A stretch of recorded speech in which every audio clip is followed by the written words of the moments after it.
저희가 시편 62편을 지금 함께 같이 읽었습니다. 62편을 읽으실 때 보시면은 62라고 하는 큰 숫자 옆에 뭐라고 작은 글자로 써 놓았는데요. 이것을 시편에서는 표제라고 이야기합니다. 그 시의 어떤 특징을 이렇게 기록을 해 놓은 것인데요. 여기에 보니까 다윗의 시 인도자를 따라 여두둔의 법칙에 따라 부르는 노래라고 되어 있습니다. 여두둔이라는 단어가 등장을 하죠. 혹시 뭔지 아십니까? 뭔가 막 두둔해주는 막 그런 사람이 들죠. 여두둔은 사람의 이름입니다. 여두둔은 다윗 당시에 3대 지휘자가 있었는데 그 3대 지휘자 중에 한 사람입니다. 아삽이라는 사람과 헤만이라는 사람, 그리고 여두둔입니다. 우리 온사랑의 교회 3대 지휘자 여러분 아시죠? 김여령, 백요셉, 현일, 이렇게 세 분의 3대 지휘자가 계십니다. 자, 이렇게 3대 지휘자에 따라서 특징들이 다 다릅니다. 노래를 부르는 방법이 다릅니다. 마찬가지로 시편 62편은 여두둔이라는 사람이 부르는 노래의 스타일을 따라서 부른 노래라는 뜻이죠. 이런 스타일들은 이제까지 전수가 되고 있지는 않습니다만은 아무튼 바로 이런 특징을 가지고 있다는 것 우리가 기억할 필요가 있습니다. 자, 어떤 상황에서 이 시편 62편을 다윗이 불렀을까요? 지었을까요? 다윗은 궁정에 있다가 아들 압살롬이 일으킨 모반과 쿠데타로 말미암아 모든 것을 잃고 도망을 치게 됩니다. 어떤 분은 이런 상황을 배가 뒤집혔다라고 표현을 합니다. 항해하던 배가 완전히 뒤집어져서 그 안에 타고 있던 사람들이 다 죽게 된 바로 그 상황, 바로 이것이 다윗이 직면한 상황이다라고 묘사를 합니다. 배가 뒤집어졌으니 언제 죽을지 모를 일이죠. 배가 뒤집어지고 배가 침몰하게 되는 상황이 되면 그 배에 탄 사람들은 어떻게 반응을 할까요? 소리를 지르고 아마 굉장히 막 패닉에 빠져서, 공포에 빠져서 어찌할 바를 모르고 이곳저곳으로 뛰어다니게 될 것입니다. 우리가 진주만, 미드웨이 이런 그 전쟁 영화를 보면은 일본이 전쟁을 기습을 해서 미국의 함정들을 공격을 했을 때 그 배에 타고 있었던 사람들이 막 그걸 수습을 하기 위해서 또 이런 상황들 때문에 소리를 지르고 가만히 있지를 못합니다. 배가 뒤집어지면 그런 일이 벌어지겠죠. 그런데 놀랍게도 다윗은 배가 뒤집어진 이 상황에서 뭐라고 이야기를 하고 있습니까? 우리 시편 62편 1절을 같이 한번 읽어보도록 하겠습니다. 62편 1절 시작. 나의 영혼이 잠잠히 하나님만 바라며 나의 구원이 그에게서 나오는도다.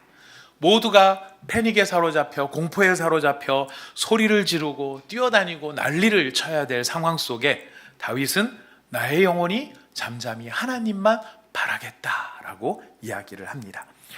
이 찬양의 첫 소절, 이 첫 번째 소절이 갖는 깊은 의미가 있습니다.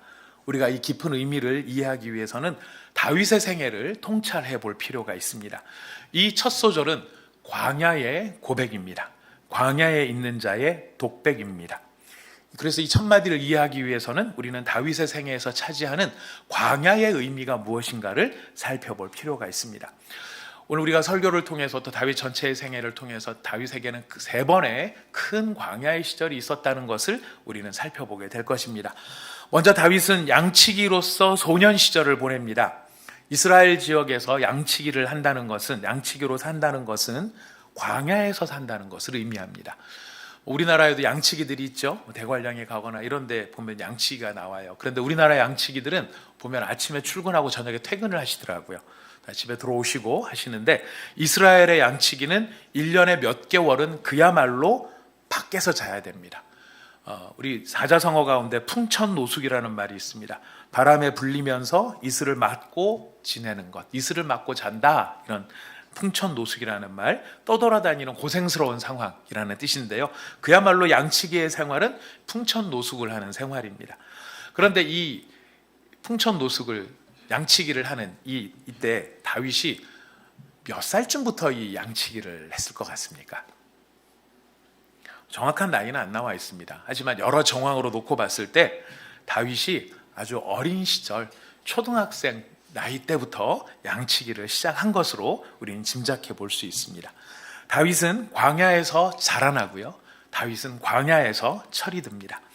광야에서 지낸다는 것, 양치기로 지낸다는 것은 고단한 일입니다. 거친 목초지, 험난한 지형, 짐승의 무리들이 있고요. 외롭고 고독한 시간을 견뎌야 하는 것이 양치기입니다. 이 양치기가 얼마나 어려운지 이 양치기를 한 20년 이상 전문적으로 했었던 어느 양치기가 20년 만에 회고를 한 기록이 성경에 있습니다. 우리 창세기 31장 40절을 한번 읽어보겠습니다. 예.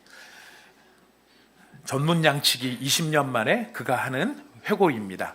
예. 야곱의 이야기입니다. 31장 40절 읽어봅시다. 시작. 내가 이와 같이 낮에는 더위와 밤에는 추위를 무릅쓰고 눈 붙일 겨를도 없이 지냈나이다. 20년 한마디로 요약한 거예요. 낮에 더위를 견디고 밤에 추위를 견디고 내가 밤에도 마음 놓고 잠을 자본 적이 없다. 이게 양치기의 삶의 모습이었습니다. 그런데 이 어려서부터 양치기를 했던 이 다윗의 1차 광야 생활, 이 광야 생활을 청산하게 된 것은 뜻밖에도 이스라엘의 적군 때문이었습니다. 그것도 아주 강력하고 대단한 적군 때문이었습니다. 바로 블레셋의 위대한 선봉장 골리앗. 블레셋의 위대한 선봉장 골리앗을 물맷돌로 쳐 죽였기 때문입니다. 당시 골리앗의 목에는 현상금이 걸려 있었습니다. 그 현상금은 이자의 목과 몸통을 분리하는 자에게는 사울 왕의 사위가 될 수 있겠다. 이 현상금이 걸려 있었습니다. 왕의 사위가 될 수 있습니다. 왕의 가족이 되는 것입니다. 사울스 패밀리가 되는 겁니다. 다윗이 사울의 가족이 되었습니다. 왕궁에 들어간 것이죠. 문제는 그게 그렇게 오래 못 갔다는 것입니다. 왕의 사위로서 궁정에서 제공되어지는 안락함과 평안함, 대접받는 시간, 이 시간은 그리 길지 않았습니다. 이유는 사울이 미쳐가고 있었기 때문입니다. 하나님보다 사람들을 더 좋아하다가 그 사람들의 인정과 칭찬, 그것을 받으려고 애쓰면서 사울은 서서히 미쳐가고 있습니다. 사위 다윗의 인기가 더 많아지자 사위를 시기하고 질투하기 시작합니다. 사울이 다윗을 시기한 이유는요, 다윗이 하나님의 사랑을 받았기 때문에 질투한 게 아니라 다윗이 사람들의 사랑을 받았기 때문에 질투한 것이. 사울은 하나님의 사랑을 원하는 사람이 아니라 사람의 사랑을 원하는 사람이었습니다. 내가 사람의 사랑을 원하는데 사람들이 나를 안 사랑해주고 다윗을 사랑하니 다윗을 시기하기 시작한 것이죠. 하나님이 다윗을 사랑해서 다윗이 하나님을 잘 믿어서 그걸 시기한 게 아니라 바로 사람들의 환호, 인기, 그것을 바라보며 사울이 미쳐가고 있었던 것이죠. 그래서 다윗은 쫓겨다니기 시작을 합니다. 미친 왕으로부터 쫓겨다닙니다. 여기저기 다른 곳들을 찾아 헤매기도 하고 피해 다녀도 보지만은 결국은 다시 광야로 들어갑니다. 다윗이 이때 광야에 들어갔을 때, 사울에게 쫓겨서 광야에 들어갔을 때 광야에서 몇 년이나 지냈을까요? 여러분 생각에 다윗이 사울에게 쫓겨서 광야에 들어갔을 때 몇 년이나 그 광야에서 지냈을 것 같이 생각이 되십니까? 13년을 광야에서 지냅니다. 13년, 정말 긴 세월입니다. 한 사람에게 인생에 있어서 13년은 결코 짧은 생활이라고 할 수 없을 것입니다. 한 3년 광야에 있는 게 아니라 13년을 광야에서 지냅니다. 여러분, 우리 교회가 만들어진 지 9년 차입니다. 우리 아직 4년 더 남았습니다. 이걸로 따지면은 13년이라는 세월은 이렇게 긴 세월입니다. 문제는 사울 왕이 언제 죽을지 기약이 없다는 겁니다. 몇 년만 참으면 사울이 죽어, 최소 은퇴라도 해, 이런 것이라도 있어야 견딜 텐데 언제 죽을지 기약도 없는 사울 왕에게 쫓겨다니며 다윗은 자신이 언제 죽을지 모르는 상황에 놓여 있습니다. 이 거칠고 모진 상황에서 다윗의 많은 시편이 하나님의 구원을 요청하는 시편입니다. 하나님, 저에게 구원을 베풀어 주십시오. 저에게 구원을 베풀어 주십시오. 여기서 다윗이 말하는 구원은 무엇일까요? 하나님, 저 좀 살려주세요. 다윗이 말하는 시편은, 다윗이 말하는 구원은 우리가 얘기하는 그런 것보다 더 현실적입니다. 하나님, 저 좀 살려주세요. 하나님, 저 좀 지켜주세요. 하나님, 저 좀 보호해 주세요. 이게 다윗의 많은 시 내용이었습니다. 하나님 앞에서 다윗은 이미 왕입니다. 하나님 앞에서 왕이에요. 기름 부음을 받았기 때문입니다. 하지만 하나님이 이미 버린 왕 사울은 궁정에서 호의호식하고 지내고 있는데 하나님 앞에서 진짜 왕인 다윗은 13년 동안을 광야에서 뱀처럼 지냅니다. 쥐처럼 지냅니다. 두더지처럼 동굴 속을 전전하며 숨어서 살아가고 있습니다. 의문이 들죠. 하나님은 왜 이토록 오랫동안 사울을 살려두시는 걸까? 13년 동안. 이 13년의 기간 동안 다윗은 한 가지를 배웁니다. 광야에서 살아남는 법을 배웁니다. 13년 동안 광야에 있다 보니 광야에서 살아남는 법을 배우는 것이죠.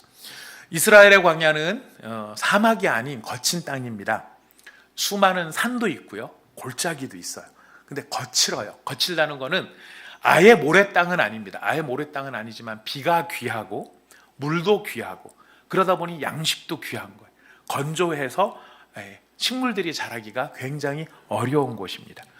이런 곳에서 사는 광야의 짐승들과 독충들도 거칠어요.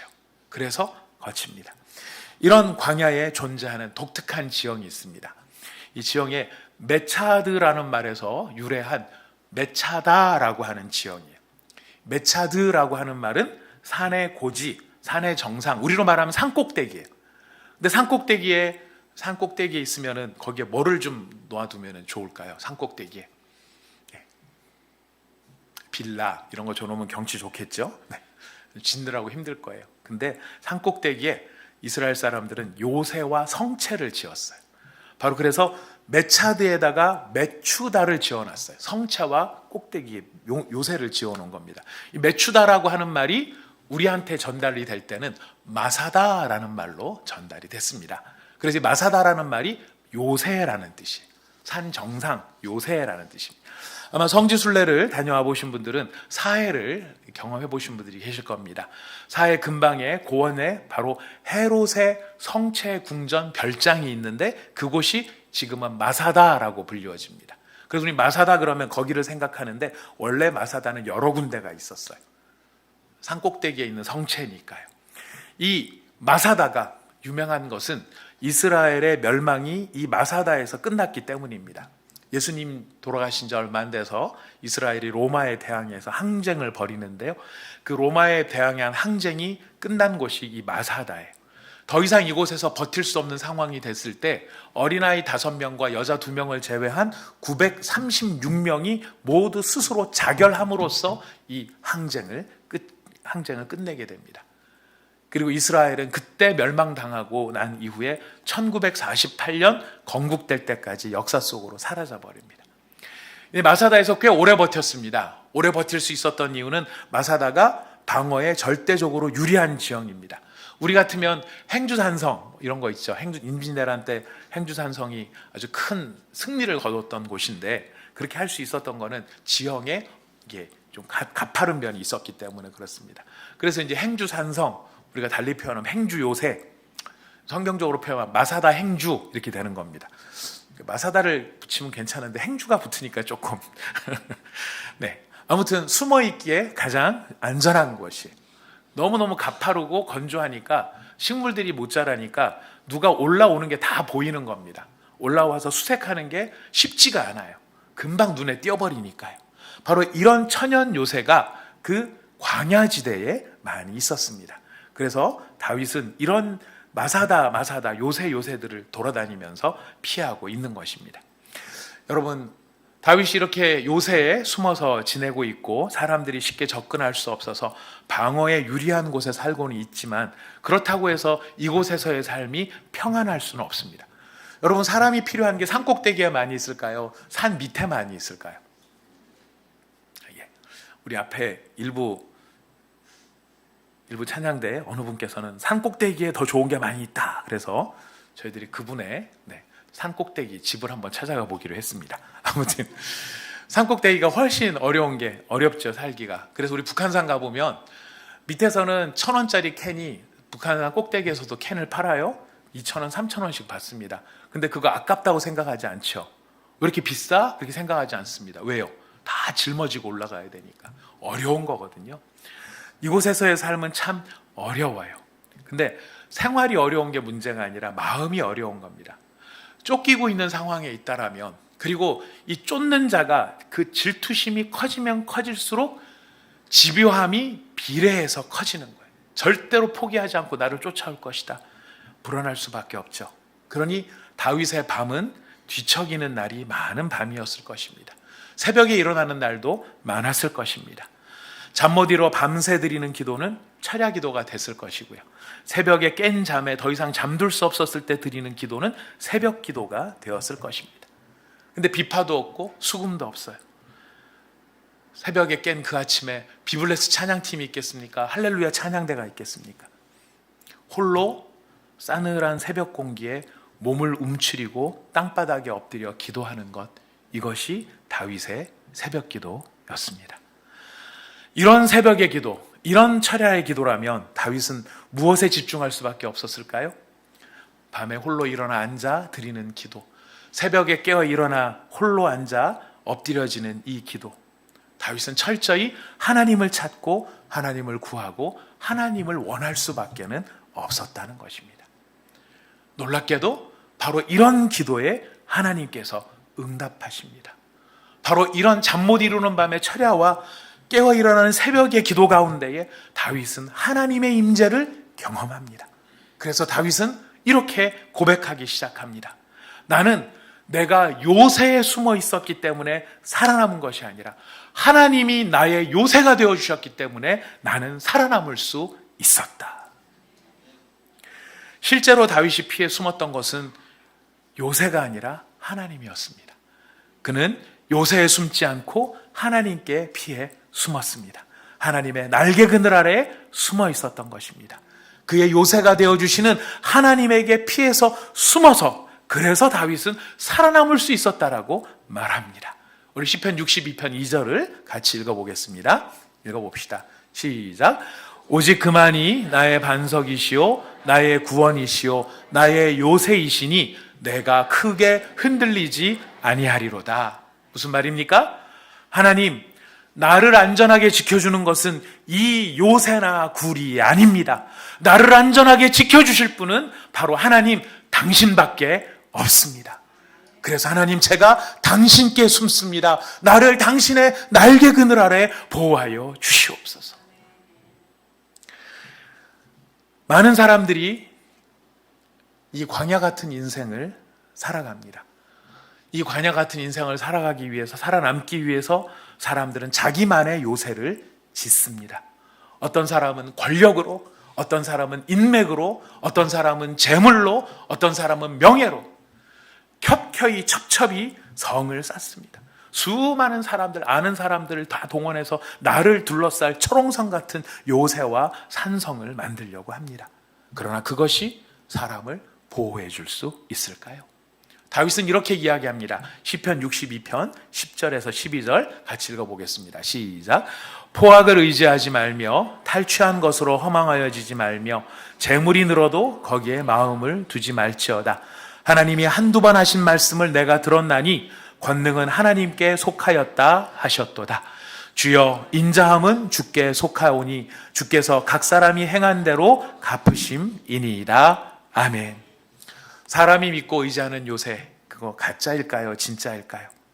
우리를 진짜로 지켜주시고 보호해 주실 분은 오직 하나님 한 분뿐이십니다. 다윗으로 밤에 잠들게 하시고 새벽잠을 설치지 않게 해주시고 깊은 잠을 잘 수 있도록 만들어주시는 분이 하나님이십니다. 광야에서 다윗은 나의 요새, 나의 산성, 나의 마사다가 되어주시는 하나님을 바라보게 된 것입니다. 하나님을 의지함으로 참된 평안과 안전을 누리고 있는 것입니다. 먹는 것은 불편하고 사는 것은 힘들지 몰라도 그의 마음에 하나님을 바라봄으로 그는 안전하게 된 것이죠. 이런 다윗의 거친 광야의 생활, 이 생활은 사울이 죽음으로 마침내 끝이 나게 됩니다. 여러분, 사울이 죽었다는 건 무슨 뜻일까요? 더 이상 미친 듯이 쫓아다니는 스토커 정신병자가 사라졌다는 이야기입니다. 사울이 죽었다는 이야기는 무슨 뜻입니까? 더 이상 추위에 떨지 않아도 된다는 겁니다. 더 이상 더위에 내가 고통당하지 않아도 된다는 것입니다. 더 이상 광야의 짐승과 독충에 시달리지 않아도 된다라는 뜻이. 사울이 죽고 헤브론에서 유다 지파의 왕이 됩니다. 예루살렘을 정복한 후에 이스라엘 12지파의 왕이 됩니다. 그리고 그곳에 자신의 이름으로 불리워지는 성을 쌓습니다. 그곳에 자신이 거주할 궁전을 마련합니다. 이제 다윗은 본격적으로 품격 있는 생활, 격조 높은 생활에 들어가는 것이죠. 왕다운 생활을 시작을 하는 겁니다. 안전하고 안락해진 것입니다. 안전하고 안락하다 무슨 의미입니까? 아내들도 늘어나고, 아내들이 늘어나니까 자녀들도 늘어나고, 이스라엘의 힘도 강해지고, 셀 수 없이 많은 금과 은과 보화와 진귀하고 값어치 높은 물건들이 유다에게, 다윗에게로 쏟아져 들어오는 것입니다. 주변국들 사이에 이스라엘은 강대국으로 자리를 차지하게 됩니다. 이런 시절 어떻게 표현할 수 있을까요? 참으로 좋은 시절입니다. 참으로 좋은 시절. 참으로 좋은 시절. 그러나 그 이면에는 밧세바와의 사건이 벌어지고, 그것을 숨기고자 밧세바의 남편 우리아를 음모로 살해하는 일이 벌어집니다. 광야에 있었을 때는요, 우리 나발이라는 사람을 압니다. 아주 이상한, 성격 이상한 파탄자였죠. 근데 이 나발 때문에 소위 말해서 다윗이 이성을 잃었어요. 더 심하게는 꼭지가 돌았다고 하죠. 정신줄을 놓은 것입니다. 나발 저거 죽여버리고 만다. 그때 이 다윗을 진정시켰던 한 여인이 있었습니다. 아비가일, 지혜로운 말로 다윗의 정신을 차리게 만듭니다. 그래서 다윗이 거룩함을 잃지 않았습니다. 광야에 있을 때였습니다. 그러나 왕궁에 있을 때는요, 밧세바를 차지하기 위해 충성스러운 신하의 피를 흘리는 것을 주저하지 않습니다. 다윗은 더 이상 다윗이 아니라 누가 되었습니까? 사울이 되어버린 거예요. 다윗은 더 이상 다윗으로 머무는 게 아니라 궁정 안에서 사울이 되어가고 있었던 겁니다. 사울이 어땠는데요? 다윗한테 어땠습니까? 충성스러운 부하를 죽음으로 몰고 간 게 사울 아니었습니까? 그런데 누가 지금 그 모습이 나타나고 있어요? 다윗에게 그 모습이 나타나는. 그 뒤로 벌어진 일들을 우리는 알고 있습니다. 힘이 강해질수록 자식이 많아지고요. 그 자녀들은 성장합니다. 아이가 자라 아기가 되고, 거꾸로입니다. 아기가 자라 아이가 되고, 아이가 자라 청년이 됩니다. 청년이 돼서 자기 힘대로 자기 의지가 생겼을 때 욕망을 따라서 살아갑니다. 자기 뜻을 따라 살아갑니다. 마지는 자기 배다른 누이 동생을 여자로 바라보면서 하지 말아야 될 못된 짓을 저지르고, 이 문제를 다윗이 잘 해결을 못 해줬어요. 그랬더니 이 누이 동생의, 이 다말의 오빠가 되는 압살롬이 내 동생한테 이렇게 나쁜 짓을 저지른 저 암논을 내가 반드시 죽이고야 만다. 칼을 갈았습니다. 그리고 기다렸습니다. 때가 이르릅니다. 마침내 암논을 잔혹하게 난도질을 해버립니다. 여동생의 복수를 하고 만 것이죠. 그럼 복수가 됐으니까 끝난 것일까요? 아닙니다. 압살롬의 마음에는 이 모든 것을 책임져 주지 않은 아버지에 대한 원망과 기어이 내 손에 피를 묻히게끔 만들었던 아버지의 무책임함에 대한 적대감만이 커져가는 겁니다. 근데 이 모든 일이 어디에서 벌어진 일이에요? 왕궁에서 벌어진 일. 보기에는 강해지고, 보기에는 부해지고, 보기에는 힘이 넘치지만 그 속에는 무언가 골마가는 것들이 생겼다는 거예요. 나라는 강해지면 강해질수록 다윗은 점점 분주해집니다. 해결해야 될 일들이 많아집니다. 성취해야 될 프로젝트들이 쌓여갑니다. 문제는 뭘까요? 그럴수록 하나님과의 관계는 약해지고 있었다는 것입니다. 그러다 마침내 가장 사랑하는 아들, 가장 애정이 깃든 아들, 몇 번이고 그를 품에 품으려고 애를 썼던 바로 그 아들 압살롬, 이 압살롬이 아버지를 향해 반란의 깃발을 지켜 세웠습니다. 우리는 다윗의 마음을 보면은요, 어떻게든지 정말 이 압살롬 진짜 너무 사랑하는 것 같아요. 솔로몬보다 압살롬을 하여튼 몇 배나 더 사랑한 것 같아요. 근데 그건 순전히 다윗의 일방적인 생각일 뿐이었어요. 압살롬은 이런 다윗의 마음과는 아랑곳 없이 아버지에 대한 일말의 연민이나 애정이 없어요. 압살롬에게 다윗은 어떤 사람이었을까요? 압살롬에게 다윗은요, 자신의 야망을 이루기 위해서 제거해야만 되는 거추장스러운 노인네에 지나지 않는 것입니다. 아버지가 이렇게 무책임하게 자신을 향해 쏟아부어진 아버지의 사랑은 하나도 기억하지 못합니다. 자기 섭섭한 것만 생각하는 것입니다. 그래서 압살롬은 다윗을 죽이기로 결정하고 반란을 일으킵니다. 이 아들 압살롬의 반란이 얼마나 강력하고 거센지 반역의 쓰나미처럼 몰려드는 겁니다. 어처구니 없이 우리는 이 다윗의 생활을 놓고 보면은요, 정말 맥없이 무너져 버려요. 아니, 다윗 정도 되면은 적어도 예루살렘 성문을 걸어 잠그고 농성이라도 해볼 만할 텐데 아예 그런 저항을 할 생각을 하지 않고 짐을 쌉니다. 서둘러 짐을 싸서 도망갈 길을 그냥 급하게 도망을 갑니다.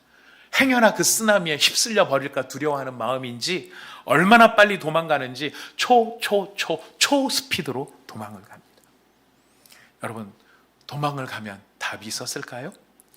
안락했던 궁정을 벗어나고 자신의 이름으로 세웠던 다윗 산성도에서도 쫓겨나다시피 도망가고, 도망을 갔지만 어느 성읍으로는 갈 곳이 없습니다. 왜? 누가 내 편인지를 알 수 없는 상황이니까요. 물러설 곳이 없습니다. 어디로 갑니까? 쉽게 쫓아오지 못할 곳으로 갑니다. 그리고 쉽게 죽지 않을 곳으로 갑니다. 그러나 언제든지 죽을 곳으로 갑니다. 그곳이 광야입니다. 다윗은 세 번째로 광야로 들어가는 겁니다. 여러분, 광야에 들어가면, 들어간 게 아니죠. 내몰리는 것이죠. 광야에 내몰리게 되면 할 수 있는 게 하나도 없습니다. 광야에 가서 농사를 짓겠습니까? 광야에 가서 성을 쌓겠습니까? 광야에서 할 수 있는 일은 아무것도 없습니다. 할 수 있는 일은 딱 하나밖에 없습니다. 무엇일까요? 기도하는 일이. 다윗은 13년 동안 광야에서 살아남는 법을 배웠는데, 다윗이 배운 광야에서 살아남는 법이 무엇인지 아십니까? 광야에서는 엎드려야 산다라는 것이. 광야에서는 기도하지 않으면 살아남을 수 없는 곳이 광야라는 것을 배운 것입니다. 잠 못 이루는 밤이 다시 시작됩니다. 아니, 잠 못 들 수 없는 밤이 다시 시작된 것입니다.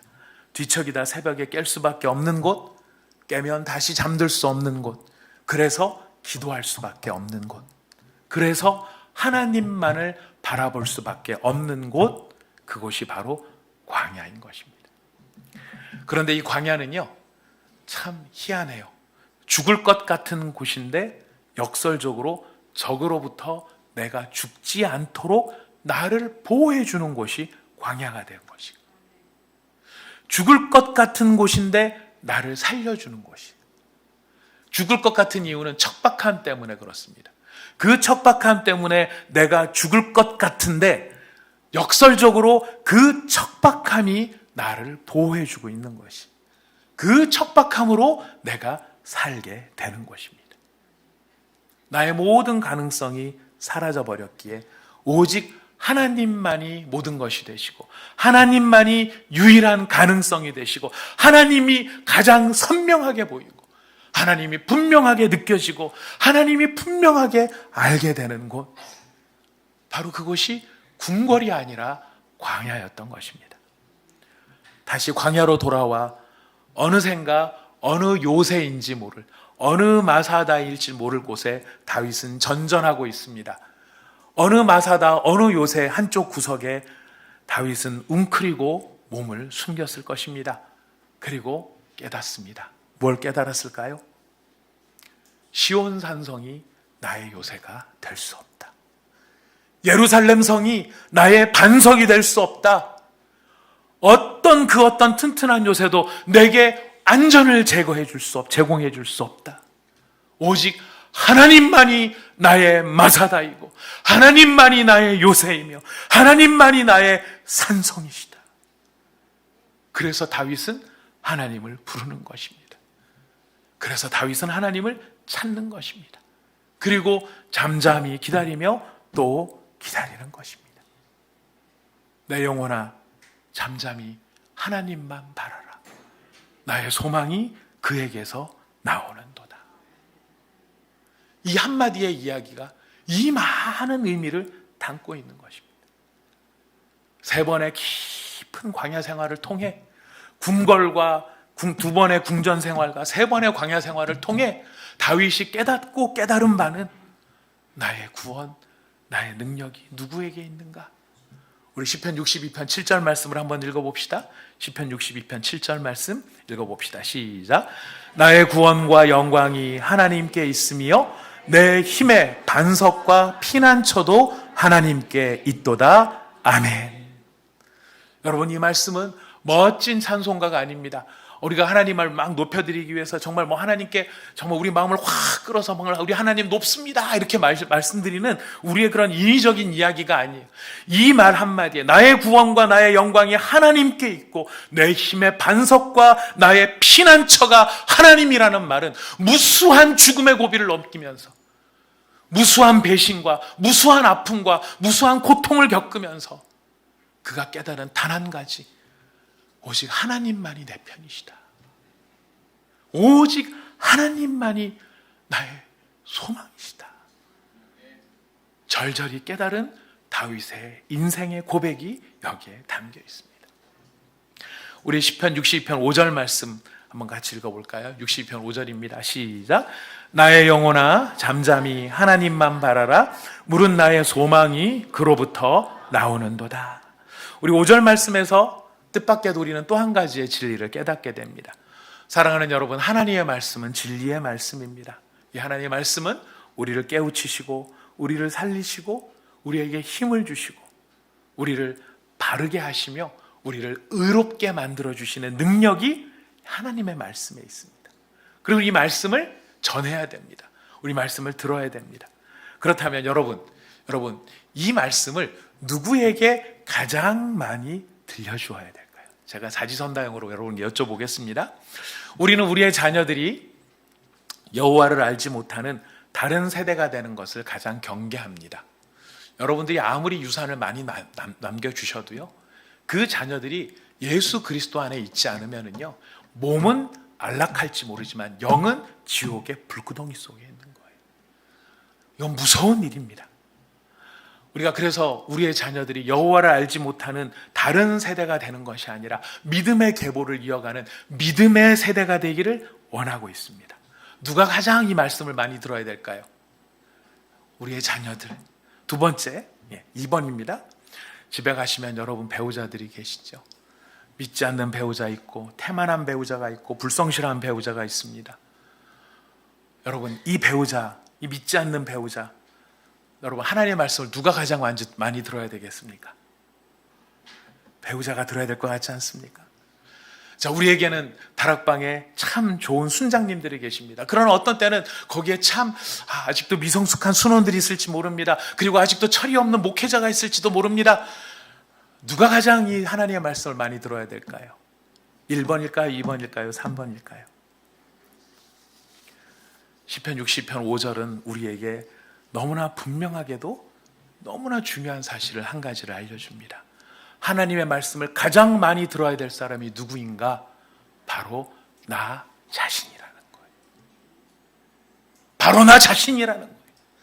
우리 자녀가 들어야 될 말이 아니고 우리 배우자가 들어야 될 말이 아니고 저기 어리석게 행하고 있는 그 사람이 들어야 될 말이 아니라 바로 누가 가장 많이 하나님의 말씀을 들어야 되느냐면 내가 하나님의 말씀을 가장 많이 들어야 된다.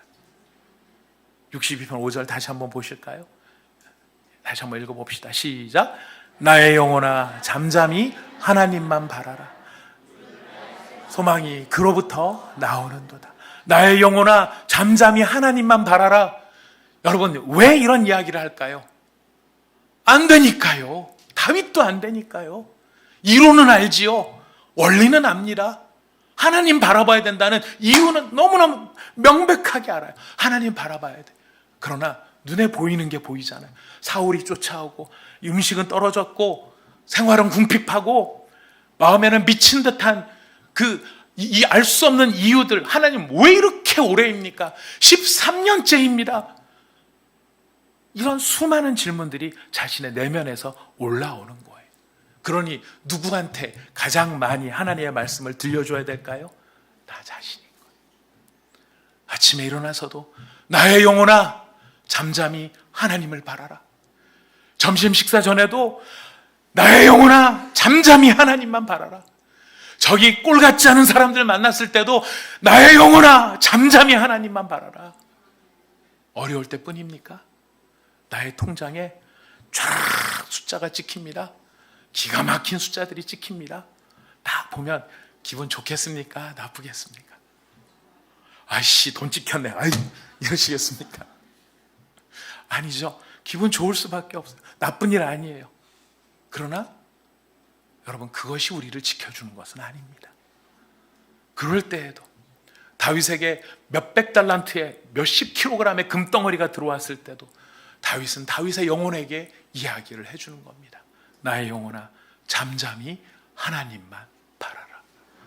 나의 소망이 그에게서 나오는도다. 살아계신 하나님의 말씀을 가장 많이 들려줘야 될 대상, 바로 나 자신. 내가 하나님을 바로 알고, 내가 하나님을 바로 경외하고, 내가 진심으로 하나님을 사랑할 수 있도록, 사랑하는 여러분, 우리는 그 누구보다도 나 자신에게 이 진리를 들려주기를 축복합니다. 나의 영혼아, 잠잠히 하나님만 바라라. 나의 영혼아, 잠잠히 하나님만 바라라. 여러분, 그렇게 하나님을 바라보게 되는 그곳, 바라보게 되는 그때 우리는 하나님의 구원을 경험하게 될 것입니다. 나의 요새가 되시고, 나의 방패가 되시고, 나의 산성이 되시고, 나를 새롭게 하시는 하나님의 은혜를 우리는 경험하게 될 것입니다. 여러분, 광야는요, 꼭 저기 어디 멀리 지형으로 들어가야 광야가 아니더라고요. 우리는 꼭 내몰려서만 또 광야로 들어가는 것도 아니더라고요. 우리가 하나님을 잃어버리고, 내 마음이 하나님을 놓쳐버리고, 내 마음이 부산해지고, 내 마음이 시끄럽고, 내 마음이 뭔가 다른 일에 분주한, 여러분, 그런 일들을 경험할 때는 우리가 기억해야 됩니다. 그때가 무슨 때일까요? 광야로 들어갈 때라는 거예요. 내가 스스로 광야로 들어가야 할 때라는 겁니다. 하나님을 바라봐야 할 때라는 겁니다. 하나님께 집중해야 될 때라는 것입니다. 그래서 의도적으로 나의 영혼의 모든 시끄러운 소리를 내려놓고 하나님께 집중할 수 있도록. 여러분, 바로 그 광야에 들어갈 때 어떤 일이 생길까요? 우리가 새롭게 되는 일이 생기는 것입니다. 사랑하는 여러분, 우리 찬양한 거 같이 찬양하고 이제 기도하도록 하겠습니다. 우리 여러분들 이미 많이 아시는 찬양이죠. 광야를 지나며. 여러분, 이 척박하고 괴로워서, 척박한 땅이라서 광야가 아니라 많은 사람들 틈바구니 속에 있어도 외로워요. 일은 잘 되는데도 우리 내면이 무너질 때가 있을 수 있어요. 우리가 참 행복한 순간이지만 이유 없는 눈물이 흐를 때가 있을 수도 있어요. 여러분, 사인입니다. 무슨 사인인지 아십니까? 내 앞으로 나오라, 하나님 앞에 나오라 라고 하는 사인이에요. 우리가 그런 사인을 받았다면 하나님 앞에 갑시다. 꼭 기도원에 안 가셔도 됩니다. 어디 안 찾아가셔도 됩니다. 우리의 마음을 고요하게 하고 여러분의 방으로 들어가 여러분의 방문을 걸어 잠그고 하나님 앞에 엎드려지십시오. 그곳에서 주님이 우리를 만나실 것입니다.